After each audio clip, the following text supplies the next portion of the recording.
এবারে আর এই একজন ডিম দেখতে গেছে হচ্ছে কিনা। রাধে রাধে বন্ধুরা, তো অনেককেই দেখছি যে ফেসবুক ইউটিউব খুললে যে তোমার 41 ডিগ্রি বা 42 ডিগ্রি তাপমাত্রাতে ডিম ভাজছে। তো ভাবলাম আমরা একটু ট্রাই করে দেখি যেটা কি সত্যি ডিম ভাজা হচ্ছে কি রোদে। তো যেহেতু 41 ডিগ্রি তাপমাত্রা আজকে আছে, তো ভাবলাম একটু ভেজেই দেখি। তো দেখো এখানে ডিম নিয়ে নিয়েছি, তেল নিয়ে নিয়েছি, আর এই যে আমাদের তাওয়া, কারণ গরম হয়ে যায় সারাশিট দিয়ে ধরতে হবে। তাওয়াটা কি তেল ঢালা না জল ঢালা? জল দিয়ে ধুয়ে নিয়েছি জল। তো সবকিছু রেডি করে নিলাম, এবার যাবো ছাদে গিয়ে ডিমটা ভাজবো, মানে দেখবো যেটা কি সত্যি ভাজা হয়, ট্রাই করে দেখি। তো চলো আমাদের সাথে। বাইরে দেখো প্রচন্ড রোদ, যেহেতু 41 ডিগ্রি তাপমাত্রা, রোদ তো হবেই। আর এদিকে আমি তো অন্যটা মাথায় দিয়ে নেবো, যা রোদ। চলো যাওয়া যাক। প্রচন্ড রোদ, চলে আসলাম ছাদে, সবকিছু জোগাড় করে নিয়ে এবার ট্রাই করে দেখবো। তো ফার্স্টে তাওয়াটাকে 10 থেকে 15 মিনিট রোদে রাখবো, যেহেতু এটা গরম করতে হবে। তখন রেখে দিই, সব কিছু ধোয়া রয়েছে আমার। তো এটা গরম হোক, তারপরে তেল ঢালা হবে। তো সবাইটা গরম হতে থাক। 15 মিনিট হয়ে গেছে, তো তেলটা এখন দেবো, কিন্তু আমি দেবো না, মেয়ে বলছে তেল দেবে, ওই ডিমটাকে ভাজবে। আমি ঠিক আছে তাই তুই কর, আমি দেখি বসে। তো এখন ও তেলটা দিয়ে দেবে। হ্যাঁ দিয়ে দে, ধরে দে। ওরে বাবা, মুখ টুক জ্বলে যাচ্ছে। আই বাবা, কত তেল দিলি? সব তেল দিয়ে দেবো, ডিমটা অনেকটা বড় হবে। কি অবস্থা! হ্যাঁ, তেল দিলে ডিম বড় হয়, সত্যি কথা বলে জানো। ঠিক আছে, এবার চলে যা, চারিদিকে ছড়িয়ে দে। দেখ কতটা গরম হয়েছে, ভালোই গরম হয়েছে। বল কি গরম হয়ে গেছে। সারাশিটা কই? সারাশিটা নিয়ে না, সারাশিটা নিয়ে দেখো ভালোই তাহলে গরম হয়েছে।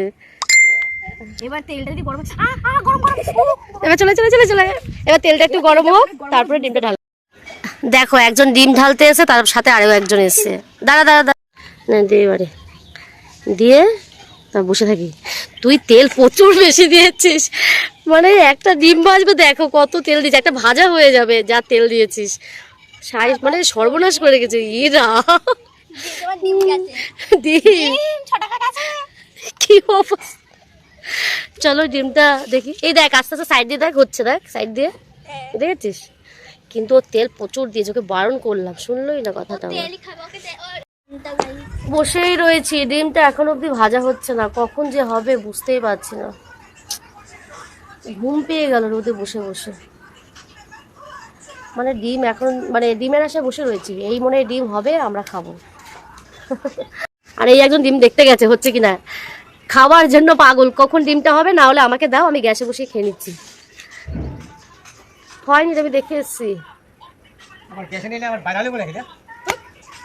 এটা রোদেই ভাজছি, দেখি হয় কিনা। অনেকেই তো দেখি, অনেকেই দেখি যে রোদে এরকম ডিম ভাজছে হচ্ছে, তো ভাবলাম যে আমিও একটু করে দেখি, তাই একটু ট্রাই করছি। ওরা বোধহয় গ্যাস বসিয়ে দেয় নিচে।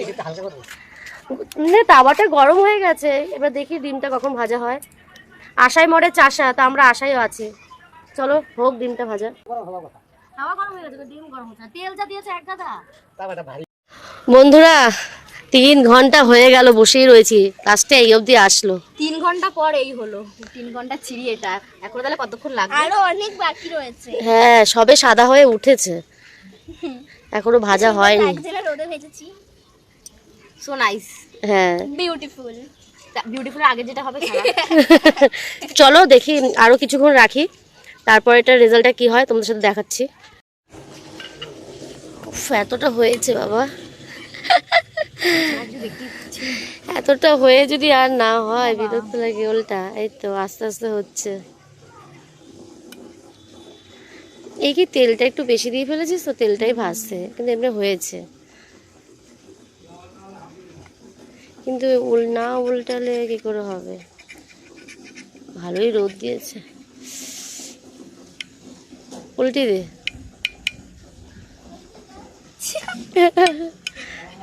ছটাকাটা পুরো নষ্ট। কিচ্ছু নষ্ট হয়নি, হয়ে যাবে। ও ঠিক আছে, কড়াই যদি দিয়ে না খেয়ে নেবো। ডিমটা তো এখনই ভাজা হচ্ছে, তো হতে থাক। তো ভিডিওটা এই অবধি, যদি ভালো লেগে থাকে তো লাইক কমেন্ট শেয়ার সাবস্ক্রাইব করে দেবে। আর যা রোদের তাপ, 41 ডিগ্রি তাপমাত্রায় আমার নিজের মাথা ঘুরে যাচ্ছে। তো টাটা, ডিমটা ভাজা হতে থাকবে এভাবে রোদে।